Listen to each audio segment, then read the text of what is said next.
한 번 듣고 5번 이해하는 한국사. 안녕하세요. 한다 한국사 이다지입니다. 오늘 대망의 조선시대로 진입하게 되었습니다. 축하드리고요, 여러분. 우리 9강을 들어가 보도록 하겠습니다. 우리 오늘 꼭 해야 될 중요한 얘기가 있어요. 앞으로 조선시대를 진행해 나가면서 우리가 아직까지 몰랐던, 여러분들이 몰랐던, 제가 몰랐던 진짜 조선에 대해서 같이 모습을 그려 나갔으면 좋겠습니다. 저도 학창시절에 공부를 할 때 가장 좀 어렵게 느꼈던 부분이, 막연하게 어렵게 느꼈던 부분이 조선이었던 것 같아요. 저는 약간 어렵고 싫어하는 걸 더 집요하게 파고드는 그런 성격이 있거든요. 일부러 수학을 못하면 수학을 7시간 넘게 공부를 하고, 싫어하는 거는 오히려 더 많이 했던 기억이 나서 조선시대는 일부러 좋아지기 위해서 조선 왕조실록을 통째로 몇 번씩 읽었어요. 그래서 실제로 가장 좋아하는 시대이기도 합니다. 그러면서 제가 가지고 있던 조선에 대한 편견도 많이 깨지더라고요. 여러분들은 조선시대 하면은 떠오르는 이미지가 어떤 것들이 있으세요? 첫인상이 되게 중요하잖아요. 선생님은 살면서 엄청 첫인상이 좋다 이런 소리를 많이 못 들어와서 첫인상을 신뢰하진 않지만, 그래도 어떤 것에 대해서 가지고 있는 느낌은 되게 중요하잖아요. 조선 하면은 선생님이 질문을 해봤어요. 어떤 게 떠올라? 라고 하면은 약간 식민지랑 연관 짓는 학생들이 많더라고요. 조선 다음에 일제 식민지가 와서 식민지라고 하는 이미지, 혹은 세도 정치, 아니면 막 지루하고 당끼리 싸우고 막 이런 뭔가 안 좋은 느낌, 이런 것들이 많았습니다. 그런데 역으로 생각을 해서요. 만약에 여러분들 조선왕조가 500년인데 정말 이렇게 안 좋은 이미지로 정말 부정부패했던 나라가 500년이라고 하는 긴 시간 동안에 완벽한 시스템을 가지고 가면서 운영이 될 수 있었을까요? 심지어 외부의 침략도 그렇게 2차례나 큰 침입을 받았는데 절대 할 수 없다는 거죠. 실제로 조선의 시스템은 너무 완벽합니다. 제가 막 연구를 하고 공부를 하면서 소름이 끼칠 정도예요. 여러분들이 오늘 그 체제 정비 내용을 보실 거고요. 실제로 1500년대에 연구한 그 결과를 보면은 당시 식민지를 경험했던 나라들 중에서 조선의 국가 역사 지수는 다른 나라들, 비교 국가들 중에 1위입니다. 물론 식민지를 경험한 나라들 중에서 감안을 하더라도 높고요. 역사의식도 높고 과학기술도 거의 조선시대 초기는 역대 최고예요. 2위를 기록하고 있는 것을 볼 수 있습니다. 여러분들이 조선에 대해서 가지고 있는 편견도 깨고 조선을 좀 더 사랑할 수 있는, 보듬을 수 있는 그런 시간이 될 수 있으면 좋겠습니다. 조선에 대해서, 그리고 오늘 수업 관련해서 우리 어디까지 하고 있는지 중간 점검을 해보도록 하겠습니다. 맨 처음에 포문은 당연히 구석기로 열었어요. 이 시기는 우리 민족이라고 볼 수는 없습니다. 왜요? 먹이를 찾아 끊임없이 이동을 했어요. 그러니까 한반도의 조상일 수도 있고 아닐 수도 있겠죠. 뗀석기 사용했었고요. 뭘 통해 먹고 살았었죠? 사냥도 하고 어로도 하고 채집도 하고. 언제부터 정착해 살았냐면 농사를 지으면서. 언제 농사 지었어요? 신석기 시대 때. 그래서 그 농사 지은 먹을 것을 저장하는 토기도 나오게 됩니다. 빗살무늬 토기. 그럼 언제 불평등이 시작이 되었느냐? 신석기 시대 이후에 청동기 때부터 시작이 되었습니다. 그 이후에 초기철기 때는 다른 나라랑 교류한 내용도 나오게 되죠. 그래서 중국의 명도전이라던가 붓 같은 것들도 출토가 됩니다. 우리나라 최초의 국가는 청동기 문화를 배경으로 해서 단군왕검이 고조선을 건국했다라고 하는 내용들, 건국이야기, 단군조선, 위만조선, 멸망 차례대로 살펴봤었고요. 고조선 이후에 한반도에는 여러 나라가 성장이 이제 됐었습니다. 철기 문화를 배경으로 해서 부여, 고구려, 옥저, 동해, 사만까지 제천 행사 중요했고 풍속들 중요했어요. 자, 이들 중에서 고대 국가, 중앙집권 국가로 발전한 삼국이 있었는데 고구려, 백제, 신라가 있었습니다. 이 삼국을 통일했던 나라가 통일신라였고, 고구려의 유의민들이 북쪽으로 가서 발해를 건국했죠. 남북국 시대를 살펴봤고, 그 이후에 고려시대까지를 2강에 걸쳐서 살펴봤죠. 고려시대 핵심은 뭐였어요? 지배층의 변천.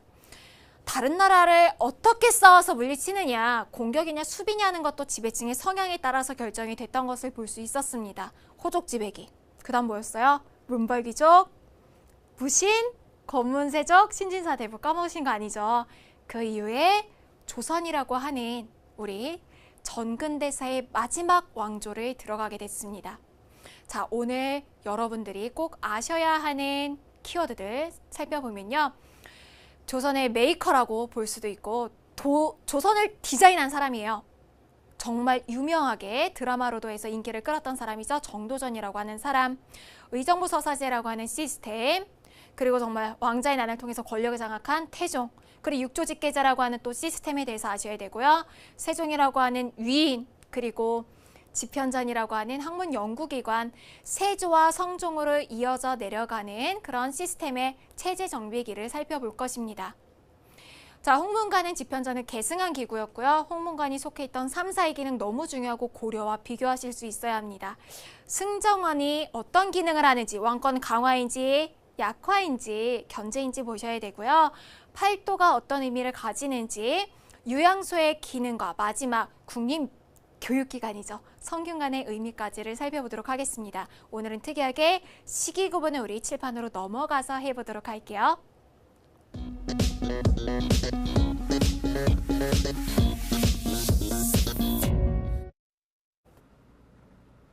자, 9강 우리 하이라이트보다 먼저 미리 보기를 통해서 조선의 큰 숲 시기 구분을 먼저 해보도록 하겠습니다.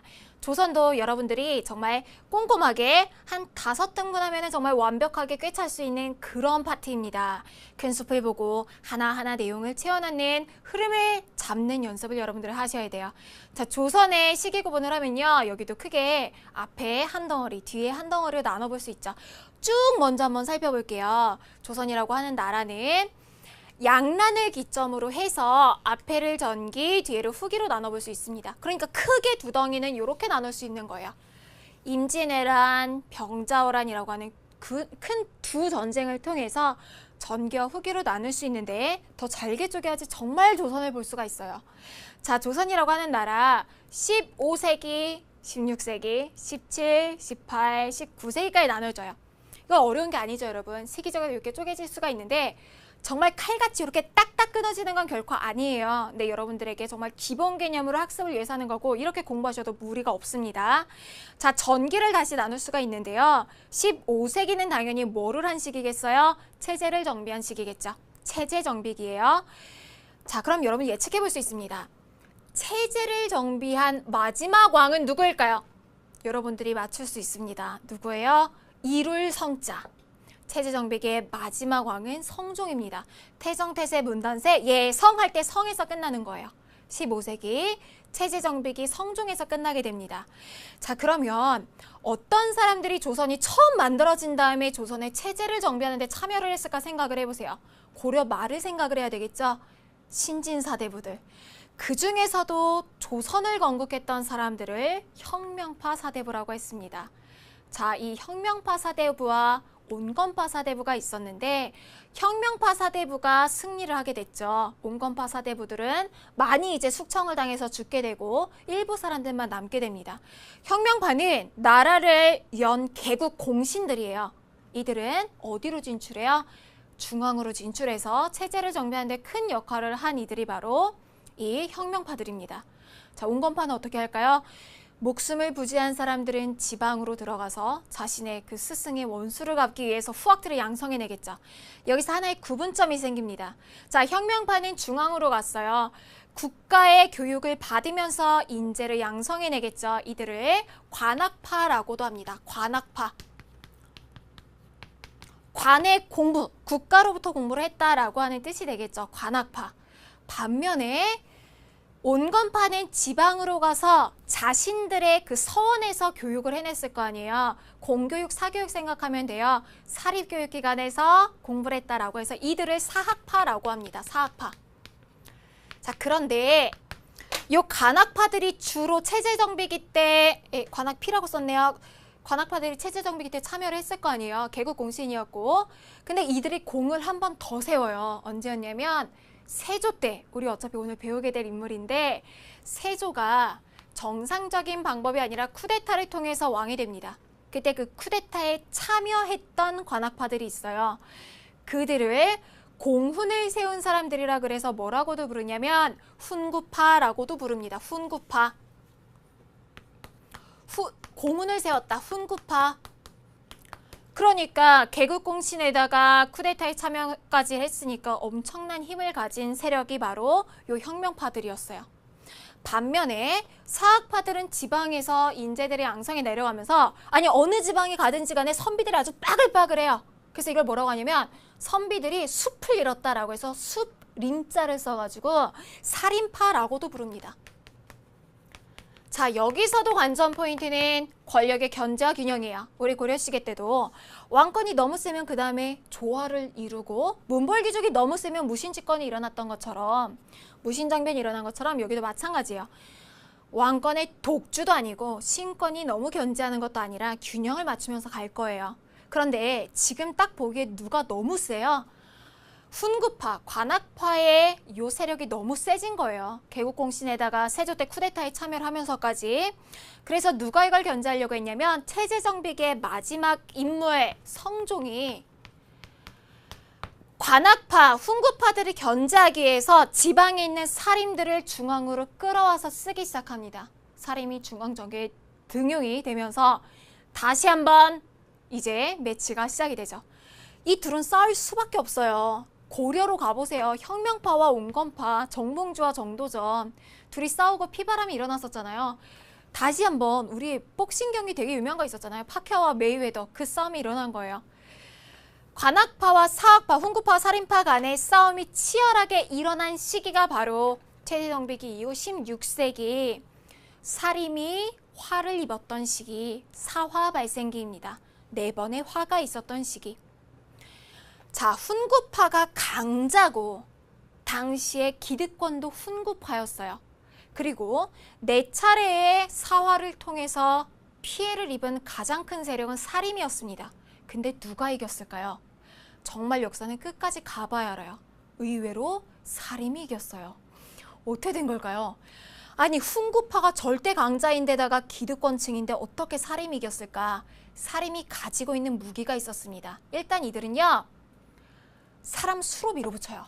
이들이 끊임없이 어디에서 지방의 서원에서 제자들을 양성해내고 있잖아요. 아무리 중앙에서 깨져도 서원에서 계속해서 제자들을 이끌어내요.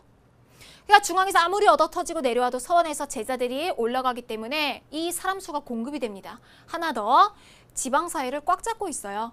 향약이라고 하는 향촌 자치규약이라고 하는 뭐 좋은 일 서로 나누고 이런 거 있잖아요. 좋은 얘기. 이 농촌 사회를 꽉 잡고 있는 거예요. 그러니까 사람 수로 밀어붙이고 여론을 장악을 하고 있으니까 최후의 승자는 사림이 됩니다. 그러면 고려 때 그 온건파들의 정말 이런 원한이 풀리고 조선시대 때 살인파는 정말 오래오래 사이좋게 행복하게 살았느냐? 그건 아니죠. 우리가 목표는 같아도 가고자 하는 방향은 다르듯이 이걸 이뤄내고자 하는 방향이 다를 수 있듯이 사림이라고 하는 이들의 목표가 같더라도 서로 추구하는 방향이 다를 수 있어요. 그래서 특히나 사림이 권력을 잡았던 17세기는 전쟁 이후였기 때문에 야 어떻게 조선을 이끌어 나갈 것이냐에 따라서 사람들마다 생각이 다를 수밖에 없어요. 같은 생각을 가진 사람들끼리 뭉쳤습니다. 그게 붕당 정치기예요. 붕당 정치가 나쁜 거 아니냐라고 생각하는 학생들은 그 일제 식민사관의 연장선에 있는 거예요. 붕당 정치는 굉장히 세련된 정치입니다. 아니 지금은 붕당 정치 아니에요 여러분? 여당 야당 나뉘어져 있잖아요. 지금도 붕당 정치예요. 당을 나눠서 자신의 의견, 정치적인 견해, 학문적인 견해에 따라서 당을 나눠서 정치를 하는 건 굉장히 세련된 정치 형태입니다. 현대의 정당 정치의 모습을 보여주고 있는데요. 견제와 균형이 맞을 때만 붕당 정치가 유효해요. 근데 한 당이 권력을 완전히 장악하게 되면 이게 깨지는데 그게 나중에 깨지기 시작하면서 18세기에는 왕이 이걸 바로잡으려고 하는 시기가 와요. 그게 탕탕평평하게 만들겠다. 영조정조의 탕평정책이죠. 문제는 탕평정치는 전제 조건이 왕권이 강할 때예요. 너희들 싸우지 마. 왕이 조정해줄게 라고 하는 건 왕권이 셀 때 가능한 얘기입니다. 그런데 정조가 죽고 난 다음에는 왕이 어린 왕이 올라갔기 때문에 왕권이 셀 수가 없어요. 그 이후에는 왕의 외척 가문이 권력을 좌지우지하는 세도 정치가 왔고 이걸로 인해서 이 이후에 일제강점기가 오게 된다라고 생각하면 됩니다. 이렇게 파악하시면 돼요. 그럼 조선을 어떻게 수업해 나갈지 여러분들이 어떻게 공부하실지 감이 오시나요? 선생님이 이거를 어떻게 쪼갤 거냐면요. 오늘 체제정비기 내용을 볼 거예요. 왕권과 신권의 대립, 그리고 우리 얘기했었죠. 체제 정비한 내용들 살펴볼 거예요. 전공 몇 개로 나누고 이 내용 살펴보고요. 다음 강의에서 사화 발생기 볼 거고요. 그 다음 강에서 양난 전쟁과 붕당 정치기를 볼 거고요. 그 다음 강에서 탕평 정치기와 세조 정치기 네 파트로 나눠서 정치 내용을 살펴보도록 하겠습니다. 그러면 체제 정비기부터 들어가 보도록 할게요. 15세기 조선이 처음 생기고 난 다음에 체제 정비기는요. 나라 초기 숙명이죠. 왕과 신하가 서로의 권력을 두고 싸우는 시기가 이어지게 됩니다. 왕은 왕권을 강화하려고 하고 신하는 신하의 밥그릇을 챙기려고 하는 그런 모습들을 보이게 되는 거죠. 여기서 중요한 게요. 여러분들이 약간 정치적 균형 감각을 찾으시는 게 굉장히 중요합니다. 체제 정비기에 해당되는 왕을 여러분도 아시잖아요. 태정, 태세, 문단세, 예성윤중, 임명성, 광인위원, 숙경영은, 정수원, 고순 안 외우셔도 되는데요. 외우시면 더 좋아요. 근데 안 외우셔도 상관없어요. 그 내용들 띄워보고서 오늘 배울 왕들 전반적으로 살펴보면 자, 학습적으로 중요하지 않은 왕, 역사적으로 중요하지 않다는 게 아니라요. 학습적으로 교과서에서 안 나오는 왕은 가로치고 가볼게요. 정종, 그리고 문종, 단종, 예종은 가로치고서 오늘 다룰 왕은 태조, 태종, 세종, 세조, 성종이에요. 그럼 여기서 선생님이 구분을 한번 해드릴게요. 선생님이 동그라미 치는 사람의 공통점을 찾아보도록 하세요. 태종과 세조. 태종과 세조는 쿠데타를 통해서 왕권을 장악했습니다. 자, 이런 사람들 특징이 있겠죠. 이런 거를 감을 잡으면은 그 다음에 역사를 풀어나가는 게 굉장히 쉬울 수가 있어요. 자, 쿠데타를 통해서 권력을 장악했으면은 정통성이나 명분이 좀 떨어져요. 예를 들어서 반장 선거를 정당하게 해서 반장이 뽑히고 부반장이 뽑혔는데 여러분들 반장이 너무 하고 싶어요. 그래서 때려가지고 중간에 반장 자리를 뺏어왔습니다. 친구들이 뭐라고 하겠어요? 뒤에서 수근수근 내겠죠. 그러면 당연히 여러분들은 그걸 무마하기 위해서라도 더욱더 공포정치 이런 것들을 부각을 하면서 부반장을 더 이제 옥죄면서 이끌어 나갈 거예요. 쿠데타를 통해서 왕권을 장악한 사람들의 특징은 아주 강력한 왕권 강화를 실시한다는 겁니다. 바로 아래에 있는 바른말하는 세력들을 누르고 왕권 강화하는 모습들을 볼 수 있습니다. 그 외의 세력들은요. 왕권이 너무 강하면 그 다음에는 조화를 이제 신권을 좀 올려주는 모습들 이런 것들을 볼 수가 있어요. 그래서 이 균형 관계를 잘 보시면서 파악해 보시면 되는데요. 그럼 이런 균형 감각들이 실제로 정치를 이끌어 나가는 데는 시스템에 어떻게 반영되었는지를 살펴볼 수 있습니다. 시스템은 딱 정해져 있어요. 우리 살펴봤었잖아요. 왕, 삼성, 육부예요. 그게 운영되는 방식에 따라서 이렇게 나뉘어집니다. 의정부 서사제와 육조직계제. 아니 왕 삼성 육부인데 선생님 삼성 어디 있어요 하는 친구들 있죠. 의정부 안에 삼성이 있어요. 영의정, 좌의정, 우의정. 왕이 결정하고 의정부에서 회의하고 육조에서 실행하는 체제 똑같아요. 발해 똑같고 고려 똑같고 조선 똑같아요. 하나 기억해두면 역사는 다 똑같이 반복이 됩니다. 자, 그런데 이게 어떻게 운영되느냐에 따라서 의정부 서사제냐 육조직계제냐가 이제 나뉘어지게 돼요. 이거는 운영하는 방식에 대한 이름이에요. 의정부 서사제는요. 의정부에 서사한다라고 해서 이거 일을 시킨다는 뜻이에요. 육조직계제는 육조가 직계한다라고 해서 왕에 직접 연결되어 있다라고 하는 뜻입니다. 자, 원래대로라면 이렇게 돌아가야 되죠. 어떤 일이 있어요. 나라에서 결정할 일이 있으면 의정부에서 회의를 해요. 영의정, 좌의정, 우의정이 막 회의를 한 다음에 왕한테 요거 어때요? 라고 물어봐서 결정해 주세요 라고 하면 왕이 하나를 결정해서 가부, 괜찮다 안 괜찮다를 내리게 되면 의정부에서 일을 육조에 시키고 육조에서 실행하고 난 다음에 결과 보고하면 의정부에서 다시 왕에게 보고하는 시스템. 여기에서 중추는 의정부입니다. 의정부가 많은 일을 도맡아 하는 이 시스템이 의정부 서사제예요. 의정부한테 일을 맡긴 거예요. 자, 이런 시스템이 있는 반면에 육조직계제는 이런 거예요. 의정부는 거의 있으나 마나요. 의정부가 하는 일은 중국에 보내는 문서 좀 검토하는 거. 오탈자 없나? 아니면 정말 중죄수? 이런 사람들을 좀 심판하는 것 정도 외에는 아무런 일도 하지 않습니다. 왕이 결정하고 육조에 명령 내리고 육조에서 왕으로 보고를 하는 체제.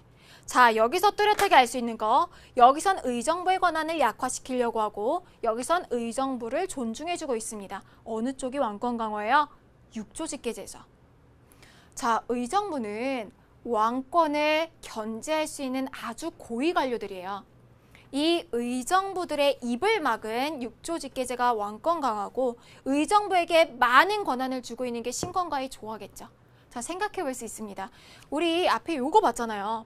태정태세 문단세 예성. 여기에서 태종과 세조는 쿠데타를 통해서 권력을 장악했어요. 왕권을 강화하고 자신에게 대해서 부정적인 말을 하거나 여론을 장악할 수 있는 의정부의 권한을 누릴 필요가 있었겠죠. 육조직계제를 시행했을 왕은 태종과 세조입니다. 우리가 굳이 이거를 달달달달 외우지 않더라도 시스템적으로 그래요. 이해가시죠? 의정부 서사제는 신권의 권한을 충분히 보장할 수 있는 세종대에 시행이 됩니다. 좀 착각하기가 쉬운 게요. 의정부 서사제가 신하한테 휘둘리는 구조가 절대 아니에요. 왕권이 진짜 탄탄할 때 신하한테 일을 맡길 수 있는 거거든요. 세종은 대신에 딱 요 일에 대해서만큼은 임금이 꼭 해야 된다라고 하는 기준점이 있었습니다. 의정부 서사제를 세종이 시행하긴 했지만 사람을 쓰는 인사권과 군사권망은 의정부한테 맡기지 않고 자신이 직접 했어요. 그래서 이 시스템을 머릿속에 넣고 우리 균형관계를 생각하면서 체제 정비기를 살펴보시면 됩니다. 첫 번째 살펴볼 인물, 조선시대를 연 개국자, 바로 태조 이성계에 대한 내용인데요. 자, 여기서부터는 여러분들 무조건 감정이입. 자, 여러분들이 태조예요. 태조가 한 일 나라를 열었죠. 그래서 우리 뉴 브랜드, 새로운 조선만의 브랜드를 만들어야 되고요. 근데 여러분들이 태조라면, 선생님이 태조라면 굉장히 힘들었을 거예요. 왕족도 아니고 실무 경험도 없고 무인 출신이었잖아요. 군인 출신. 나라를 어떻게 이끌어 나가야 되는지 굉장히 힘들었을 겁니다. 그래서 실제로 많은 부분을 신하였던 정도전의 도움을 많이 받아서 나라를 이끌어 나갔어요. 개국 내용부터 살펴볼게요. 자, 고려와는 다른 나라를 만들어야 되잖아요. 고구려를 계승한 나라가 아니라 조선은 고조선을 계승한 나라다라고 해서 국호를 조선이라고 합니다. 조선. 자, 고조선을 계승한 나라로 조선이라고 하는 국호를 쓰게 되고요. 수도도 개경에서 어디로 옮겨와요? 지금의 서울 한양으로 옮겨와요. 옮긴다, 수도를 옮긴다라고 하는 거 우리 기본 용어 시간에 배웠죠. 옮길 천자 써서 천도라고 해요. 한양천도. 자, 이뿐만 아니라 신권을 우대하면서 부각되는 인물이 있어요. 이 사람 너무 중요하죠. 정도전입니다. 그냥 정도전에 손을 안 거친 게 조선시대 때는 없어요. 경복궁 이름도 정도전이 지었고요. 전각의 이름, 뭐 사정전, 근정전 이런 이름도 정도전이 지었고 나중에 경국대전 나오죠. 그 모태가 되는 책도 정도전이 짓습니다. 정도전이 디자인하고 계획한 나라가 조선이에요. 그럼 우리가 조선을 잘 이해하려면 끝까지 관통하는 뭔가 조선에 대해 가져가려면 정도전을 이해하지 않고는 넘어갈 수가 없어요. 한 인물에 대해서 이해를 하면은 조선이 잡힙니다. 정도전의 어린 시절부터 한번 가볼게요. 정도전의 가정환경을 보면요. 경북의 봉화에서 태어났어요. 아버지는 과거를 급제하고 관리 생활을 했습니다. 여기까지 보면은 그냥 우리가 아는 별반 다를 바 없는 엘리트 중에 한 명이죠. 그런데 모계 쪽으로 약간 안 좋은 소문이 있었어요. 증조할머니가 노비 출신이다 라고 해서 어머니가 천출이다, 천한 출신이다 라고 하는 꼬리표가 따라다녔습니다. 정도전은 과거에 급제했는데 과거에 급제하고 난 다음에도 같은 동기들 사이에서 왕따였어요. 뒤에서 조롱하고 막 일천즉천이었잖아요. 고려시대 때는. 한번 이 부모 중에 한 명이라도 노비면 자식은 노비였으니까 자신 실력이 있는데 계속 그걸로 무시를 당했어요. 정도전이 꿈꾼 조선은 실력과 신분 중에서 뭐가 우선시되는 사회였을까요? 당연히 실력 중심의 사회. 그래서 조선시대 때는 뭐가 너무너무 강조되냐면 과거 제도가 너무너무 강조됩니다. 우리 조금 있다가 체제 정비하면 볼 텐데 고려시대 때는 음서가 되게 강했잖아요. 5품 이상이면 내가 공부 안 해도 그냥 관리가 될 수 있었는데 조선시대 때는 소위 말하는 속된 표현으로 쪽팔려서라도 과거를 봐요. 과거 출신이 많이 실력을 인정받는 사회였습니다. 또 다른 경험을 살펴보자면 정도전은 시기적으로 어떤 시기를 겪었어요? 고려 말에 정말 똑똑한 왕도 겪어보고 정말 멍청한 왕도 겪어보면서 이런 생각을 한 거예요. 나라가 제대로 굴러가려면 왕이 중요한가 신하가 중요한가? 왕은 물려받는 거니까 함부로 바꾸기가 어려우니까 신하가 똑똑해야 되는구나. 아무리 멍청한 왕이라도 아래 똑똑한 신하가 바로 잡아주면 된다라고 해서 무슨 정치를 꿈꿔요? 재상 중심 정치. 재상 중심 정치. 어떻게 보면 굉장히 혁명적이고 위험한 생각일 수 있죠. 왕이 멍청해도 신하가 똑똑하면 된다.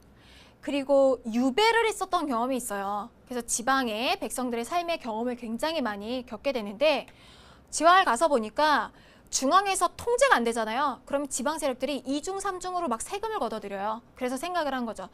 중앙으로 권력이 집중되는 사회가 좋을까? 지방으로 분산되는 사회가 좋을까? 중앙 집권적 국가를 꿈꾸게 됩니다. 자, 요거를 생각을 하면 조선의 끝까지 여러분들의 실마리가 풀릴 거예요. 실력이 중심이 되는 과거제가 중심이 되는 사회, 관료가 양반이 되는 그런 중요한 사회, 신하가 중심이 되는 재상 중심의 그래서 신권이 보장되는 그런 사회를 꿈꾼 것, 중앙집권적인 내용들, 이런 내용들이 잘 반영이 되어 있습니다. 조선시대에는. 자, 그런데 정도전의 실수 그리고 태조가 실수를 한 부분이 딱 하나가 있어요. 세자책봉 문제가 좀 시끄러웠습니다. 이거는 그냥 여러분들 배경 지식으로만 들어두세요. 원래 세자를 책봉하려면 조광지처의 첫 번째 아들 장남한테 물려주는 것이 가장 정통성이 있죠. 태조 이성계는 부인이 2명이 있었어요. 크게 경처와 향처가 있었는데 향처는 고향에서 만난 여자라 그래서 왕이 되기 이전에 조광지처입니다. 그리고 이 향처의 출생, 요 향처 소생들이 바로 이방원과 형제들이에요. 나중에 태종이 되는. 그러니까 조선을 만드는 데 가장 큰 역할을 했던 인물들이 바로 향처 소생의 아들들이었겠죠. 그리고 나서 이 향처가 왕이 되기 전에 죽어요. 그런 다음에 태조가 왕이 되고 난 다음에 얻은 부인이 경처였는데 경처가 21살 아래였대요. 되게 똑똑하고 예쁘고 막 그랬대요. 정치적 감각도 뛰어나고. 21살 아래의 똑똑하고 예쁜 부인을 생각해보세요. 얼마나 예뻤을까요? 실제로 엄청난 사랑을 받았고 이제 경처도 신덕하고 강씨도 욕심이 되게 많아서 태조를 막 구슬러가지고 이 장성한 형처의 자식들이 있는데 자기의 아들을 세자로 삼기 위해서 막 태조를 구스릅니다. 그래서 태조의 실수, 경처 소생의 막내 방석이를 세자에 책봉한 거예요. 이거 그냥 배경 지식으로 들어두세요. 그러니까 당연히 누가 안 가만히 있겠어요. 나이가 꽉 찬 조선을 여는데 큰 영향을 미쳤던 향처 소생의 자식들이 왕자의 난을 일으킨 거죠. 대표적인 인물이 이방원입니다. 자, 이방원에 의해서 경처 소생의 아들들이 죽게 되고 정도전도 제거가 되고 왕자의 난으로 태종이 권력을 잡게 되죠. 자, 그래서 등장하는 시기 태종의 시기인데 자, 태종 쿠데타를 통해서 권력을 장악했어요. 뭐 하겠어요? 왕권 강화. 왕권 강화 하겠죠. 이 사람, 자, 태종 같은 경우에는 신권을 중요시하지 당연히 않겠고요. 시스템적으로 뭐를 채택을 하겠어요? 육조 직계제. 왕과 육조가 직접 일을 하는 육조 직계제를 채택을 하고요. 자, 딱 가만 보니까 자신 스스로가 뭐를 통해 권력을 장악했어요? 쿠데타를 통해서. 뭐가 가능했어요? 나라의 군대를 움직인 게 아니라 자기 부대를 움직였잖아요. 사사로이 병사를 소유할 수 있었던 거예요. 그래서 자기가 왕이 되고 난 다음에는 요 사병, 민가에서 가지고 있는 무기, 병사들을 없앱니다. 사병 폐지. 왕권을 강화하려면 세금이 잘 거쳐야 되겠죠. 그래서 사람들한테 주민등록 제도, 주민등록증 같은 걸 만듭니다. 이거를 호패라고 해요. 호패법을 실시해요.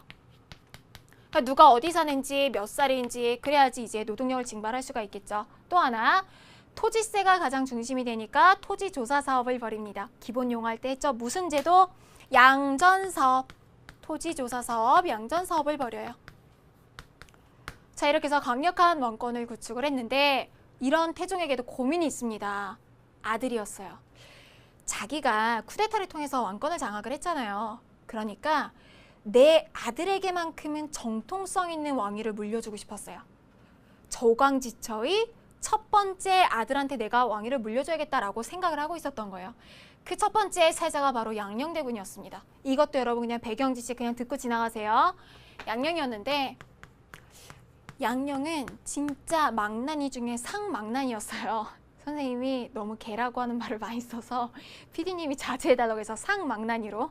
너무 망나니 짓을 많이 하는 거예요. 막 민가에 개를 훔쳐오지 않나, 양반 첩을 뺏지 않나 난리를 쳐가지고 태종이 원래 아들 바보였을 걸 계속 봐주다가 결국 진짜 안 되겠다 해서 세자를 폐세자를 합니다. 셋째 충령을 그래서 세자로 책봉을 해요. 충령대군은 그래서 갑자기 세자가 된 거잖아요. 여러분들이 착각하는 것 중에 하나가 막 금수 저물고 은수 저물고 태어나면 막 어릴 때부터 조기교육 받고 그랬을 것 같죠. 세자가 아닌 왕족들은요, 왕권에 위협이 될 수 있어서 오히려 화초 기르기 이런 거밖에 안 배워요. 공부를 안 가르쳐요. 충녕대군은 아무런 준비가 되어 있지 않은 상황에서 세자 책봉된 지 2개월 만에 왕이 올라요. 그 사람이 세종대왕입니다. 이걸 보고 여러분들이 뭘 느끼셨으면 좋겠냐면 뭔가 되게 위대한 사람이 태어나는 게 아니에요. 진짜 만들어지는 거. 2개월 만에 왕이 돼서 얼마나 막막했겠어요. 세종대왕이. 세종이 요 위기를 어떻게 극복을 할까 생각을 했어요. 이미 왕권은 굉장히 탄탄해요. 내가 제대로 왕세자 교육을 못 받고 왕이 올라서 내가 제대로 왕권을 이끌어 나갈 수 있는 방법은 딱 2개다. 제대로 된 유능한 신하를 곁에 두는 것, 내가 진짜 미친 듯이 공부하는 것 2개. 그래서 신권을 중시 여겼습니다. 신권과의 왕권과의 조화를 꾀했고요. 의정부 서사제를 택해요. 의정부의 권한, 의견을 최대한 존중을 했고요. 유명한 일화가 한 번 검증이 된 사람은 끝까지 썼어요. 대표적인 인물이 황희정승이었죠. 뭐 조그만 잡음이 있더라도 끝까지 썼고 87세까지 정승을 지냈으니까 황희정승이 나중에 너무 힘들어서 맨날 사표 쓰고 막 사표 물리고 이 장면이 계속 나오거든요. 자기 너무 늙었다고 이제 그만 일을 해야 되겠다고 막 하면은 한 3일은 집에서 근무하고 뭐 3일만 나와 막 이런 식으로 해서 계속 쓰는 모습들을 볼 수 있습니다. 신권을 조화를 이뤘고요. 자기 스스로 끊임없이 공부를 했어요. 제가 만약에 선생님이 만약에 이 부하사원이라면 상사로 제일 두기 싫은 사람? 세종 정도. 세종은 진짜 상사로 만나면 정말 엄청난 의미로 끔찍할 것 같아요. 문치에 엄청 능했습니다. 자기 스스로 끊임없이 공부했어요. 정말 끊임없이. 그래서 세웠던 것이 학문연구기관 집현전을 세웠고요. 말 그대로 진짜 공부하는 기구 집현전을 세우고 유일하게 신하가 왕 위에 설 수 있는 때가 있어요. 언제냐면 신하가 스승이 돼서 왕을 가르칠 수 있는 자리 경연이에요. 이때는 왕한테 막 호통도 칠 수 있고 공부해왔냐 안 해왔냐 얘기도 할 수 있고 옛날에 막 이런 말이 있는데 라고 하면서 막 옛날 말 같은데 지금 나를 막 호통치는 것 같고 이런 상황이 벌어질 수 있는 게 바로 경연입니다. 근데 유일하게 세종 때는 막 신하들이 경연이 너무 싫었대요. 세종이 공부를 너무 많이 해오니까 세종이 다 아는 내용인 거예요. 그래서 경연 준비 맨날 하고 막 힘들어했던 그런 모습들 볼 수 있습니다. 문치에만 능했던 게 아니라 무치에도 관심이 많았어요. 요거를 모르는 친구들이 되게 많은데 요 내용도 중요해요. 나라 초기에는요 부국강병이에요. 나라가 튼튼하고 과학기술 이 영토 넓히는 거 관심이 굉장히 많을 때입니다. 그래서 북쪽으로도 남쪽으로도 이제 영토도 넓히고 이제 국방력을 군사력을 행사하는 모습들을 볼 수 있는데요. 북쪽으로는 여진족을 몰아내고 지금의 국경선과 유사해요. 그 이 맨 위에 귀퉁이들 있잖아요. 4군 6진을 개척합니다. 군과 진 모두 군사장 요충지에다 붙인다 그랬죠. 근데 우리가 보면 알겠지만 뭐 이렇게 되게 잘 그리죠. 여기 4군 6진을 개척을 했다고 하면 이 국경선 지대에는 사람들이 잘 안 살려 그래요. 기본적으로 춥고 농사 잘 안 되고 여기에 막 여진족이나 다른 애들 계속 쳐들어가니까 사람이 안 살려고 하니까 세종이 여기에 요 아랫지방 사람들 경상도 전라도 이 지역 사람들을 강제로 옮겨와서 살게 하는 3인 정책을 실시해요. 요때 세종대왕 지지율이 굉장히 급락합니다. 떨어져요. 사람들이 싫으니까. 여기 가서 살기 싫은데 내 고향을 두고서. 그래서 막 사람들이 이 3인 정책에 끌려가지 않으려고 자기가 자기 성한팔을 막 자르고 이런 장면들도 나오게 됩니다. 어쨌든 세종도 되게 뚝심이 있어가지고 아무리 백성들이 반발이 심해도 몰아붙일 건 좀 몰아붙이는 그런 모습들을 볼 수가 있었죠. 자, 남쪽으로는요. 외구, 일본 도적대들의 약탈 문제가 되게 심했어요. 그래서 외구의 근거지였던 스시마 섬을 정벌하는 모습 이런 것들을 볼 수 있습니다. 자, 이게 바로 세종대왕, 우리가 항상 성군이라고 부르는 세종대왕 때의 치세입니다. 세종이 죽고 난 다음에는 그 다음에 세자였던 문종, 그 다음에 단종으로 이어지게 되는데, 우리가 물론 문종과 단종에 대해서 막 자세하게 다루진 않죠. 근데 선생님이 막 역사 공부하면서 진짜 아쉽다, 정말 저평가됐다라고 생각하는 사람 중에 한 명이 문종이에요. 문종 하면 항상 단종이랑 막 세트로 엮여가지고 문종에 대해서 뭘 아니라고 물어보면 빨리 죽은 왕 이렇게 얘기해요. 빨리 안 죽었어요. 막 평균 수명에 비해서도 그렇게 막 빨리 죽지 않았어요. 단지 세자로 있었던 기간이 너무 길어요. 30년 동안 세자였어요. 왕이 오르고 한 2년 정도 만에 종기가 재발해서 죽었다라고 하는 부분 때문에 여러분들이 단명했다라고 하는 이미지가 강하고요. 문종이 없었다면 세종이 그 아픈 몸을 이끌고서 이렇게 훌륭한 업적들을 이끌어낼 수 있을까? 저는 불가능하다고 생각해요. 문종이 굉장히 잘 보좌 있었고 실제로 세종의 복사판이라고 할 정도로 똑똑하고 굉장히 좋은 왕이었습니다. 네, 문종 몸이 약했어요. 문종이 죽고 난 다음에 아주 어린 12살의 단종이 왕위에 오르게 되면서 이제 문제가 시작이 된 거죠. 원래 어린 왕이 왕위에 오르게 되면요, 발을 내린다고 하죠. 수렴청정이라고 해서 엄마나 아니면 할머니가 정치를 하다가 성인이 되면 이렇게 넘겨주게 되는데, 단종은 보호해줄 사람이 없는 거예요. 할아버지 세종 없지, 할머니 없지, 아버지 없지, 엄마 없어요. 더군다나 너무 어려서 결혼도 못해서 처가도 없어요. 호를 단신이에요. 집현전에 학사들밖에 자기를 지켜줄 사람이 없는데 남이잖아요. 지켜줘 봤자죠. 문제는 세종의 첫째 아들 문종이 아니라 둘째, 셋째 다 살아있다는 거예요. 아들들이 살아있는, 시퍼렇게 삼촌들이, 장성한 삼촌들이 살아있는 와중에 어린 단종이 있다라고 하는 부분이죠. 이 단종의 왕위를 바라보면서 제일 아쉬워했던 사람이 바로 세종의 둘째 아들 수양대군이었습니다. 나중에 세조가 되는 인물인데요. 이 내용도 여러분 그냥 배경 지식 그냥 들어만 두세요. 수양대군은 그냥 드라마나 영화로 만들 때 되게 매력적인 소재, 매력적인 캐릭터예요. 실제로 봐도. 수양대군 단종 보면서 이런 생각했을 것 같아요. 내가 진짜 잘할 수 있는데, 나 정말 왕만 시켰으면 나 정말 잘할 수 있는데, 이런 생각을 하지 않았을까 싶은 그런 성격입니다. 세종의 똑똑함, 유교경전 잘 읽고 똑똑함과 태종이나 태조의 막 이런 무치에 능한, 군사에 능한 모습들도 같이 가지고 있어요. 수양대군이 약간 진짜 상남자, 막 근육질의 상남자 이런 모습이 많이 있는 게 되게 재밌는 일화가 많아요. 수양대군이 사냥 같은 거 되게 좋아하는데 한겨울에도 일부러 반팔을 입었대요. 그 이유가 자신의 막 근육 같은 걸 자랑을 하려고. 실제 실록에 기록이 되어 있는 거예요. 또 막 말 탈 때도 일부러 약한 말을 골라 탔대요. 약한 말을 타면 낙상할 수 있잖아요. 떨어질 수 있잖아요. 그때 일부러 자신의 이 운동신경을 보여주려고. 상상만 해도 되게 재밌지 않나요? 반팔 입고 막 근육을 자랑하는 모습이라던가. 그러면서 되게 똑똑했던 왕. 그런 왕이니까 내가 왕을 하면 정말 잘할 수 있는데 이런 생각을 했고, 단종을 몰아내고 계유정난을 일으켜서 왕권을 장악을 했던 거겠죠. 그래서 세조의 시대가 열리게 됩니다.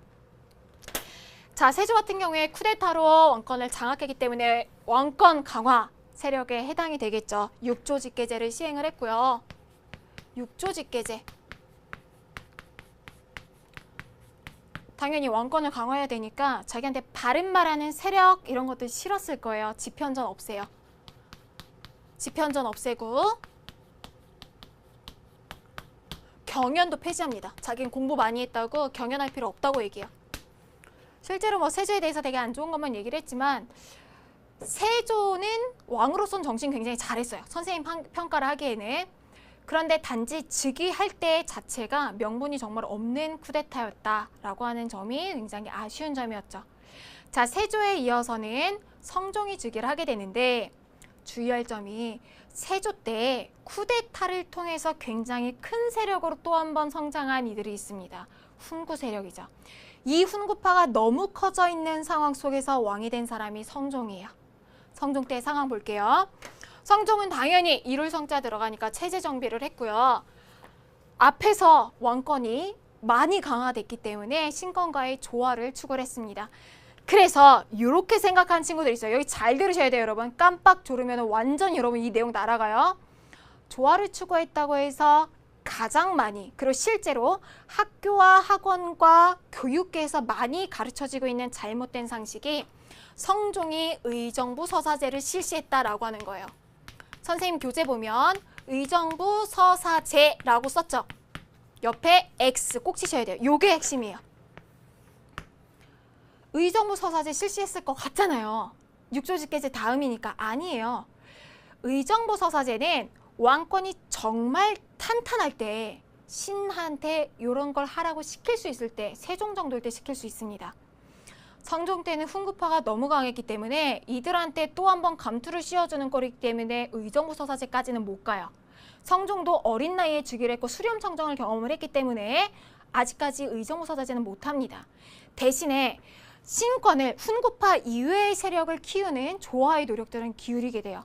집현전이 폐지가 됐었잖아요. 이걸 뭘로 받느냐? 홍문관으로 부활해요. 홍문관. 국왕에 대해서 자문을 해주는 기관을 이제 설치를 하게 되고요. 경연도 부활해요. 경연도 활성화하고 성종 자체도 굉장히 세종과 좀 비슷하게 모범생적인 그런 왕이었습니다. 또 하나 더해서 훈구파를 견제하기 위해서 지방에서 세력을 포진해 있었던 사림을 등용해요. 사림을 등용한다 하는 모습들을 지금 성종에서 파악해 볼 수가 있는 거겠죠. 체제도 정비합니다. 성종답게 체제 정비기 마지막 왕답게 체제를 정비해서요. 모든 통치 규범을 정비한 법전을 편찬해요. 그게 바로 경국대전이죠. 나라를 통치하는 큰 법전 경국대전을 완성한 시기가 바로 성종입니다. 자, 여기까지 살펴봤으면 체제 정비했던 실제 내용들을 한번 살펴보도록 할게요. 이 내용이 선생님 고려시기 할 때는 이 내용 재밌으면 변태야 라고 얘기했는데 조선은 재밌어요. 조선은 이 시스템이 막 너무 완벽하고 너무 아기가 딱딱딱딱 맞아떨어져서 되게 재밌습니다. 같이 볼게요. 중앙통치체제는 우리 고려시대, 발해시대 마찬가지로 삼성육부예요. 의정부, 영의정, 좌의정, 우의정 여기랑 육조체제로 돌아가는데 나머지 기구가 중요합니다. 원래 여러분 권력, 힘이라고 하는 것 자체가 되게 오묘해요. 여러분들 권력 가져보신 적 있으세요? 선생님 살면서 한 번도 없었던 것 같은데 권력의 속성 자체가 나눠 가지기는 굉장히 불편하죠. 근데 왕은 일단 권력이 있어야 돼요. 그래야지 나라를 뭔가 이끌어 나갈 수 있는데 왕권은 또 무한정 세면 안 돼요. 되게 어려운 게. 신하가 또 적절히 잡아줘야 되는 이런 관계에 있습니다. 그래서 조선은 왕권이 나라를 이끌어 나갈 만큼 강하면서도 이걸 적절하게 견제해 줄 수 있는 시스템을 마련을 했어요. 그게 바로 여기에 다 나와 있어요. 너무 중요해요. 왕권을 강화하는 라인과 견제하는 라인이 동시에 있습니다. 그리고 이 체제가 조선을 500년 동안 굴러갈 수 있게 했던 체제였던 거죠. 시스템을 한번 볼게요. 왕권을 강화해주는 라인은 바로 승정원과 의금부예요. 승정원은요, 여러분들이 드라마 같은 거 볼 때 왕 옆에 항상 서 있는 사람 있잖아요. 그 사람이 승정원의 우두머리 도승지입니다. 왕이 하는 말 다 받아줬고 왕의 비서기구예요. 왕의 명령을 받든다라고 해서 받들 승자를 씁니다. 왕권을 당연히 강화하는 기구겠죠. 왕 옆에서 보조하니까. 의금부는 어떤 기능일까? 의금부는요, 왕 밑에 있는 사법기구 경찰이라고 생각하면 됩니다. 선생님, 복습한 친구들 딱 떠오르시겠죠? 2호 예병 형공에서 형부가 형벌과 관련된 사법을 담당한다고 했는데 왜 왕 밑에 또 있어요? 왜 중복된 기능이 있어요? 생각할 수 있는데요. 여긴 좀 특별해요. 얘는 특검 같은 거예요. 왕과 관련된 특별한 사건이 뭐가 있겠어요? 반역죄. 요런 거를 다스리는 게 의금부입니다. 자기 밑에서 자기 진짜 손발처럼 움직이는 부대가 있는데 얼마나 든든하겠어요. 왕권을 강화하는 기구, 승정원 의금부. 견제하는 라인도 있어요. 요게 실은 선생님 하이라이트를 두고 싶어요. 왜냐? 오늘날에도 시사는 의미가 크니까. 견제 라인이 바로 요거예요. 요거 그대로 3사예요. 3사. 자, 3사에 우리가 이미 살펴봤었어요. 고려시대에도 3사가 있었는데 회계 기능을 한다 그랬어요. 돈이 나가고 들어오는 거를 동음이의라고 했습니다. 여기서 3사는 왕권을 견제하는 기구예요. 크게 세 가지가 있는데 처음에 있는 사헌부부터 살펴볼게요. 사헌부는 어디에 방점? 헌의 방점. 이거 너무 중요해요. 헌자가 감찰한다 라고 하는 뜻이야. 감찰. 즉 감시하고 뭔가 비리 같은 거 있으면 캐내고 이런 거를 하는 거를 사헌부에서 하고요. 그 밑에 사관원이 있죠. 사간어는 당연히 간자가 중요해요. 여기는 간자. 간은 씹을 간자, 간쟁이라 그래서 바른 말하는 부서, 쓴소리하는 부서. 마지막 콩문간은 문자에다가 방점. 문은 왕의 물음에 대해서 자문하고 국정 운영에 대해서 얘기를 해준 국립연구소 같은 기능이라고 생각해 볼 수가 있습니다. 요 세 기구를 합쳐서 뭐라고 불러요? 3사라고 불러요. 3사의 역할은 오늘날로 치면은 우리 TV 틀면 뉴스 나오잖아요. 뉴스 나올 때 항상 누구 국회의원의 누구의 비리하고서 어떤 사회에 무슨 일이 일어났습니다 하면서 사회 곳곳을 비춰주죠. 그리고 이런 언론 활동으로 인해서 비리를 감시하고 견제하는 기능을 할 수가 있는 거잖아요. 바로 그 기능입니다. 이 3사가 언론 기능을 해요. 언관이라고도 불러요. 특히 사원부와 사관원을 언관이라고 부르는데 너무 중요한 자리잖아요. 특히나 쓴소리하고 비리를 감시하기 때문에 너무나 부정부패가 없는 사람들이 가야 되기 때문에 이 자리에는요. 그 집안에 부정부패로 걸린 사람들이 하나도 없는 집안에서만 이 자리에 임명될 수 있습니다. 그래서 뭐라고도 부르냐면 청요직이라고 또 불러요. 맑고 중요한 자리, 청요직. 선생님, 근데 여기 누가 가려고나 했어요? 생각할 수도 있죠. 아니, 바른 말하다 괜히 밉보이면 이 목이 댕강 날아갈 수도 있는데 근데 다 여기 가고 싶어 했어요. 왜냐면 여기가 초호화 엘리트 코스거든요. 여기 밟고 난 다음에 나중에 재상이 되는 거예요. 정승 자리를 예약해 놓은 바로 그런 자리였습니다. 지금으로 치면은 장관 되기 바로 전의 자리, 그런 거기 때문에 여기를 가고 싶어 했고 여론을 장악을 할 수가 있잖아요. 그러니까 중요한 게 3사에 요 3사에 누가 배치될 것인지를 임명하는 인사권 있잖아요. 요걸 가진 자리가 또 중요해집니다. 요건 오늘 강의가 아니라 다음 강의에서 중요한데 요 인사권을 누가 가지고 있느냐? 당연히 인사권을 담당하는 2조의 대빵, 우두머리, 판서, 지금으로 치면 부장님이 담당하는 거 아니에요? 생각할 수 있죠? 아니에요. 그럼 여러분, 여론을 담당하는 이 기구에 배치할 수 있는 그 기능을 2조의 판서가 가지고 있다면 조선은 2조 판서의 나라겠죠. 그럼 모두 다 2조 판서 눈치만 보겠죠. 이 기능을 조선은 누구에게 줬느냐? 높은 관직도 아니고요. 1품도 아니고요. 정 3품에서 4품 정도 되는 중하급, 회사로 치면 대리나 과장 정도? 아니면 신입 한 4년차 정도 되는 2조의 인사팀에 전랑직에게 준 거예요. 전랑직에게. 그래서 조선이 너무 젊고 생기고 역동적인 나라라고 하는 게 막 재상 자리, 장관 자리를 두고 싸우는 게 아니라 한 대리와 막 과장 정도 자리를 두고 피 터지게 싸웠던, 여론을 장악하기 위해서 너무나 무궁무진하게 노력했던 그런 나라라는 거죠. 왕권을 강화하는 라인, 견제하는 라인 굉장히 중요합니다. 그 외의 기구들 간단하게 살펴보면 한성부는 한양의 치안을 담당하는 그런 부서였고요. 춘추관은 우리 이미 배웠죠. 역사 실록을 쓰는 부서, 담당하는 부서. 성균관은 교육기관이었습니다. 국립교육기관. 자, 중앙통치기구 이렇게 살펴봤다면 지방통치기구 한번 살펴볼게요. 요거 내용 살펴볼 때요. 요거 한번 생각하면 좋을 것 같아요. 여러분도 어디 사세요? 각기 사는 곳이 다 이렇게 나뉘어져 있을 텐데 예시를 한번 들어볼게요. 예시로 뭐 이런 거 있죠. 서울시, 서울특별시, 강서구, 화곡동. 선생님 사는 데 아니냐고요? 아니에요. 그냥 예시. 서울시, 강서, 화곡동이 이렇게 있다고 치면 옛날에도 똑같이 이런 식으로 나눈 거예요. 서울, 부산광역시 이렇게 나누는 것처럼 조선시대 때는 전국을 8도로 나눴어요. 8개의 도로. 강서구 요쯤에 해당이 되는 게 8도 아래에 부목군현을 뒀고요. 화곡동 정도에 해당이 되는 게 면리통입니다. 그럼 국가는 어디 정도까지 관리를 하겠어요? 여기 정도까지 관리하겠죠. 여기까지는 안 가요. 여러분 동 생각해보세요. 여러분 아파트 관리하는 사람이 공무원이에요? 아니죠.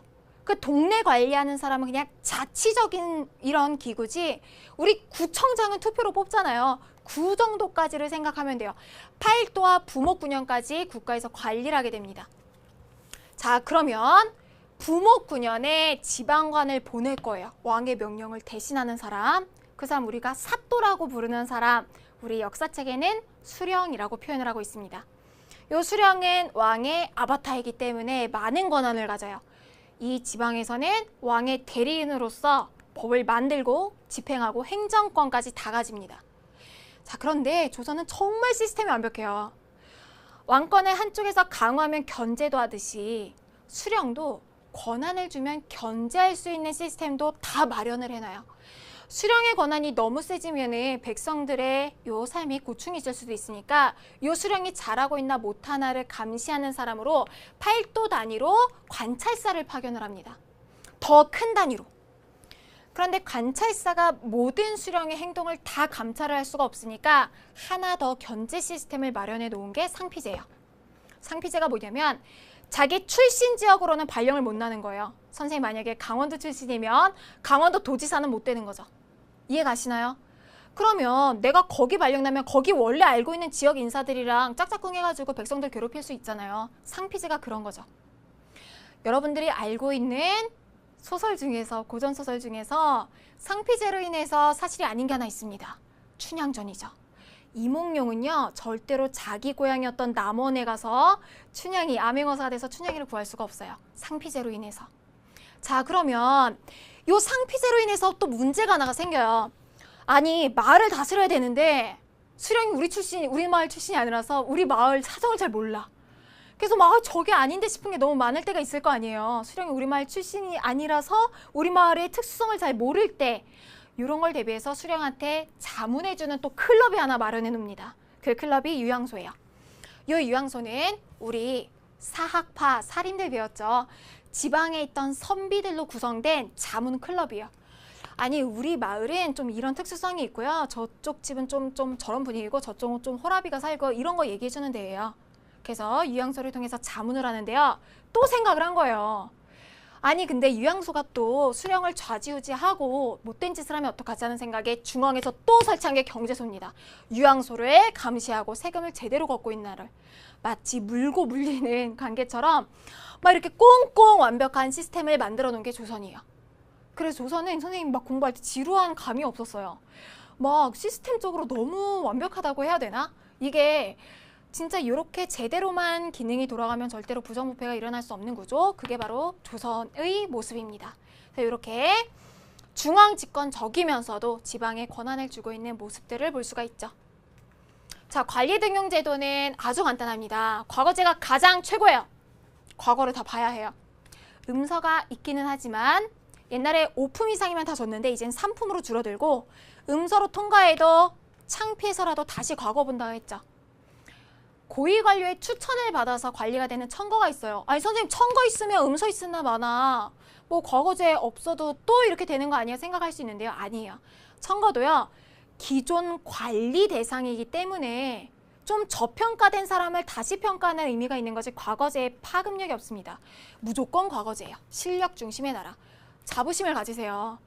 전 세계적으로요. 시험을 통해서 실력을 통해서 관리를 뽑은 나라는 이게 제대로 유지가 되고 오랫동안 이렇게 사람을 뽑은 나라는 중국이랑 우리나라 정도밖에 없어요. 전 세계적으로. 자, 과거제는요. 자격은 양인 이상이에요. 평민 이상. 나중에 사회사 할 때 나와요. 종류가 있어요. 문신을 뽑는 문과,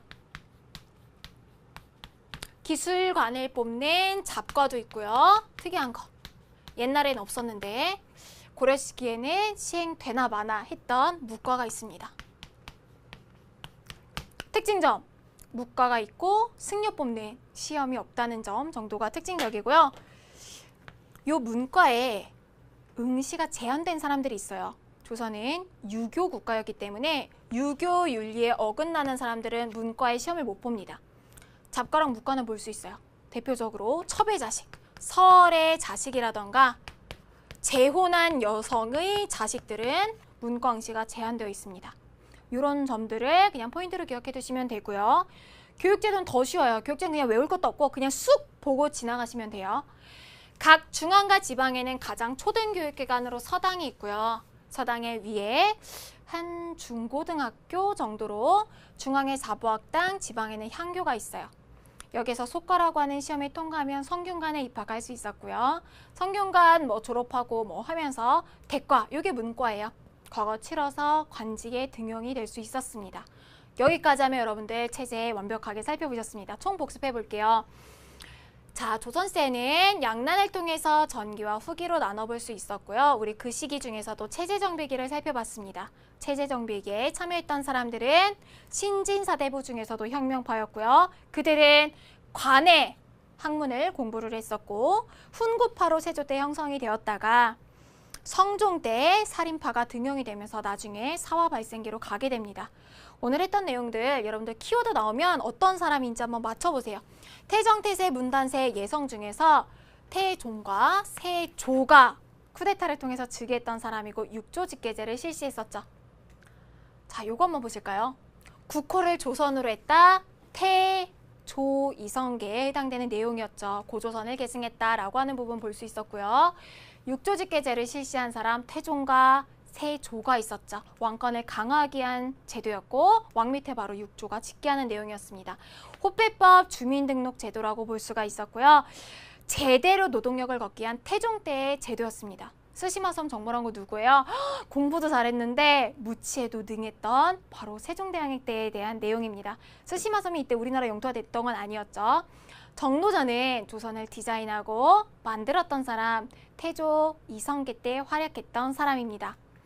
또 다른 키워드들 경연 나오면 경연이 활성화됐던 시기 세종과 성종 때 있었겠죠. 그런 반면에 경연이 폐지됐던 시기도 있었습니다. 태종이 아니라 세조 때 그랬죠. 세조 때. 키워드들 생각해보세요. 지편전이 설치됐던 시기 학문연구기관 바로 세종 때였고요. 반대로 지편전이 폐지됐던 시기가 바로 세조 때였어요. 한 글자 차이임에도 불구하고 지편전을 계승했던 홍문관이 설치됐던 시기 성종 때였고요. 사군육진을 개척했던 시기, 삼인정책 실시했던 시기 세종 때였습니다. 사병을 폐지했던 시기 자신이 사병을 통해서 쿠데타로 즉위했었죠. 태종 때 일이었죠. 한양으로 천도하고 나라를 개국한 사람 태조 이성계 때 일이었습니다. 또 다른 키워드 사림을 등용했던 훈구를 견제하려고 했던 사람 성종 때 일이었죠. 경국대전을 반포해서 나라의 시스템 마련했던 사람도 성종대였죠. 자, 여기에서 중요했던 내용들 왕권을 강화하는 승정원과 의군부, 견제하는 라인, 구분하시는 내용들 중요했습니다. 지방행정제도 비교하는 내용 중요했고요. 고려 같은 경우에는 이원적이었어요. 오도와 양계가 구분이 되어 있었는데 조선은 일원적입니다. 전국을 8도로 나눠서 일반 행정구역, 군사 행정구역 따로 없고 하나로 이루어져 있다. 지방간이 고려는 전국에 파견이 되지 않았고 일부가 파견이 됐었는데 조선은 전국에 파견이 됐다라고 하는 점에서 더욱더 중앙집권화가 되었다는 걸 알 수 있습니다. 향부곡소가 고려 때는 있었는데 조선 때는 없어요. 향의 권한이 고려 때만 해도 강했죠. 공공의 이름을 빙자해서 이제 백성들을 괴롭혔는데 조선 때는 없습니다. 자, 우리 오늘 이것만은 꼭 해서 봤던 키워드들 확인해 볼게요. 삼봉, 정도전 관련된 내용들 기억나시죠? 과거제, 그리고 실력 중심의 사회를 만들려고 했던 내용들, 재상 중심 정치 내용들 생각하시면 됩니다. 중앙 정치를 강화하려고 했고 왕제의 난으로 제거가 됐죠. 의정부 서사제 어떤 내용이었나요? 의정부의 권한을 강화했던 내용이었고요. 왕에서 의정부를 거쳐서 육조에서 이를 실행하는 제도로 의정부 서사제 대표적인 인물 세종이 있었습니다. 자, 이 인물 누굴까요? 쿠데타를 통해서 왕자의 난을 통해서 즉위한 태종이었고요. 호패법이라던가 양전사업, 그리고 사병제도 폐지, 육조직계제 등을 생각하시면 됩니다. 육조직계제는 어떤 키워드였어요? 왕권 강화의 아이콘이었습니다. 태종과 세조를 생각하면 되고요. 왕과 육조가 직접 일을 하는 시스템이었고 의정부의 기능을 무력화했었습니다. 자, 이 사람은 우리가 아주 익숙하게 아는 만원짜리 지폐 그려져 있는 세종에 대한 내용이고요. 의정부 서사제 실시했고 문치와 무치에 모두 등했습니다. 지편전은 세종이 설치했던 학문연구기관이었고요. 경연을 담당했고 경연을 활성화시켰죠. 자, 이 인물 너무 의외의 이제 그림이라서 이 표정이라서 여러분들 혼동하실 수도 있었을 텐데 세조에 대한 그림입니다. 육조직계제를 실시했고 지편전과 경연을 폐지했습니다. 성종 같은 경우에는 체제정비 완비했던 왕 정도 기억하시면 될 것 같고요. 사림을 등용했고 경국대전을 반포했습니다. 홍문관은 성종이 지편전을 계승해서 만들었던 3사 중에 하나였고 3사는 왕권을 견제했던 라인, 서원부 사관은 홍문관 생각하시면 됩니다. 승정원은 받들 승자 임금의 명을 받드는 비서기구였다는 거 생각하시면 되고요. 팔도, 전국을 팔도로 나누고 일원적으로 통치했습니다. 부먹군현 나누고 수령, 뭐 이렇게 유양소, 기능들 생각하시면 돼요. 유양소는 수령에게 자문을 해주는 기구였습니다. 마지막으로 우리 성균관은 국립교육기관으로 가장 고등교육을 담당했죠. 자, 여기까지 여러분들 우리 정말 많은 내용들 조선시대 체제 정비기 내용을 살펴보셨습니다. 조선시대 관련된 그 뒷이야기들 사화 발생기를 우리 요 다음 강의 10강에서 살펴보도록 하겠습니다. 여러분들은 이어지는 다시 보기 통해서 키워드들 잘 채워보시면서 이제 완벽하게 다시 한번 반복 학습해 보시기 바랍니다. 여러분들 수고 많으셨어요.